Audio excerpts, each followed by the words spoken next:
علی علی حق ہے، علی حق ہے، علی حق ہے، علی علی جدھر حق ہے ادھر مولا، جدھر حق ہے ادھر مولا، جدھر مولا ادھر حق ہے۔ ایک بڑی ہی امید بخش اور روح پرور حدیث پہلے سنا دیتا ہوں اور اس کے بعد آتے ہیں اس موضوع کی طرف۔ صلوات بھیجیے بر محمد و آل محمد۔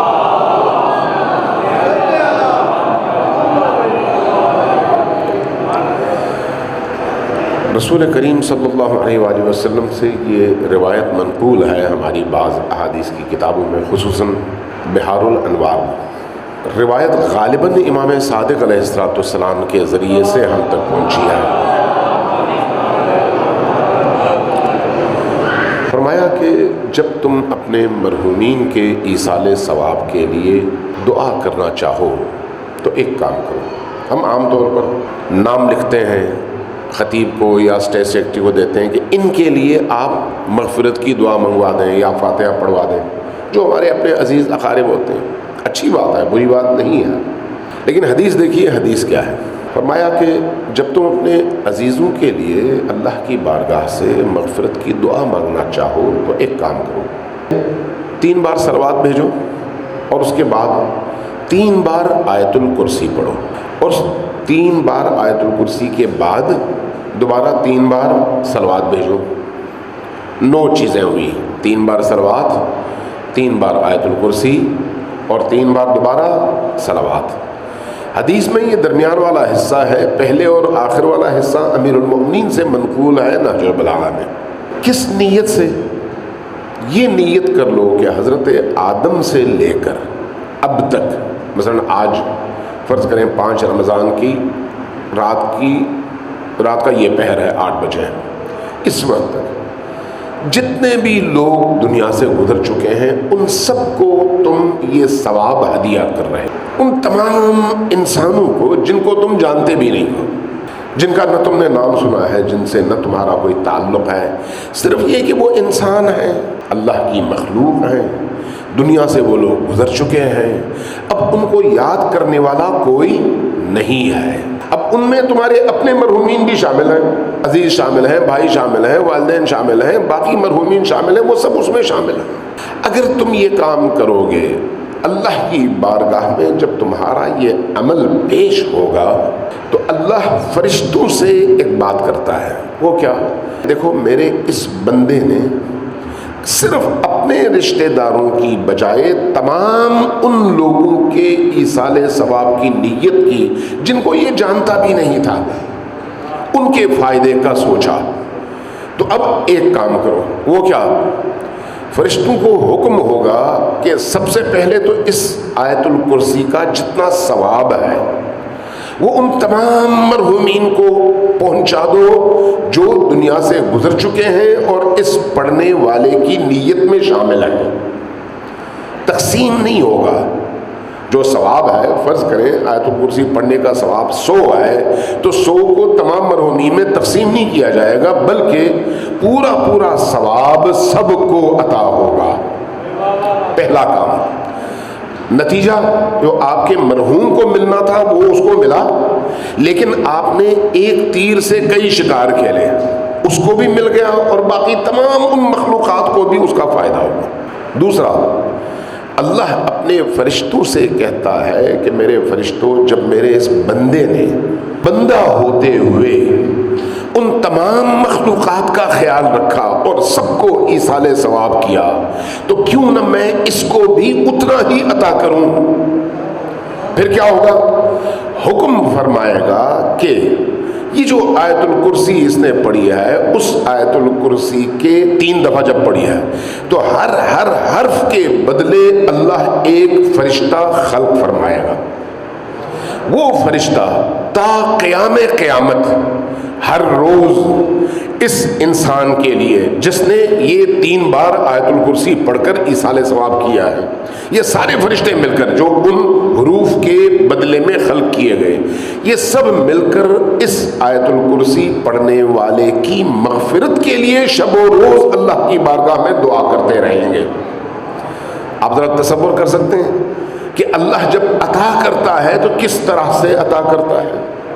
پھر دوسری بات، یہ ماہ مبارک رمضان ہے، ماہ رمضان باقی دنوں سے بالکل مختلف ہے۔ اس مبارک مہینے میں جب آپ ایک آیت پڑھتے ہیں تو اس ایک آیت کا جو ثواب ہے باقی مہینوں میں پورا قرآن پڑھنے کے برابر ہے۔ اب اگر آپ نے ایک آیت الکرسی پڑھی تو گویا ایک آیت نہیں پڑھی، پورا قرآن پڑھا۔ 3 بار پڑھی تو اس کا مطلب ہے آپ نے پورا قرآن 3 بار ختم کیا۔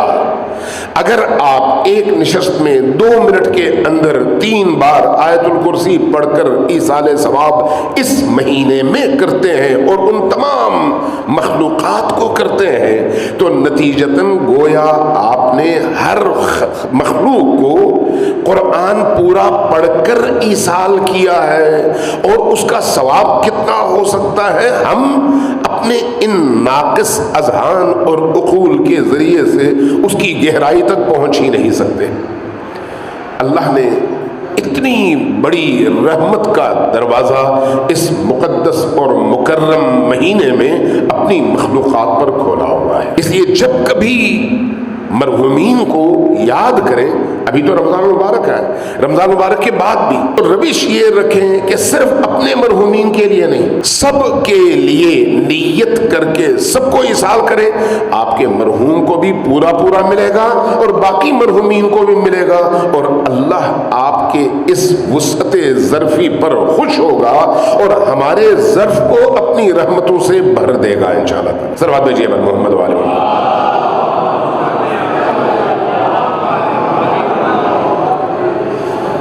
یہ مقدس مہینہ ہے، انتہا درجے کا مقدس مہینہ۔ آپ جب اس مہینے میں داخل ہوتے ہیں اور اس مہینے سے خارج ہوتے ہیں تو آپ اپنے اندر محسوس کرتے ہیں کہ اس مہینے اور باقی مہینوں میں بڑا فرق ہے۔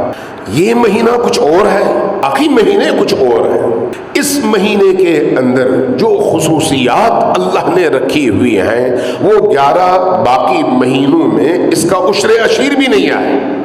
جتنی فضیلتیں، جتنی رحمتیں، جتنی برکتیں، جتنی مغفرتیں اللہ کی طرف سے اس مقدس اور مکرم مہینے میں انسان کو عطا کی جاتی ہیں وہ کسی اور مہینے میں اس کا امکان بھی نہیں ہے۔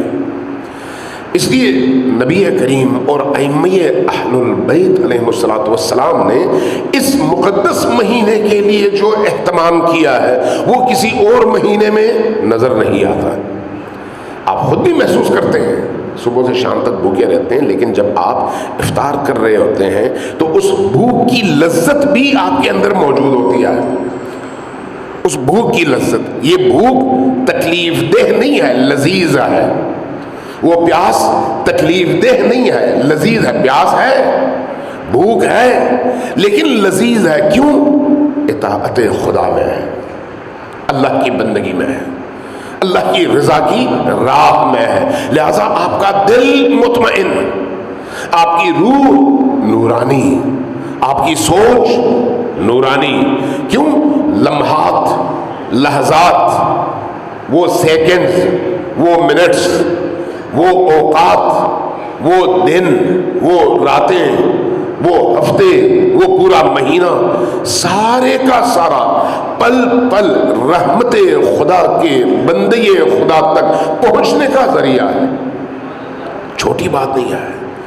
اور یہ اللہ انہی کو عطا کرتا ہے جن کو اس قابل سمجھتا ہے۔ رمضان آتا سب کے لیے ہے، مہینہ سب کے لیے ہے، لیکن کون اس سے استفادہ کرتا ہے؟ وہ جس پر استفادے کی راہ اللہ کھولے، ہر شخص نہیں۔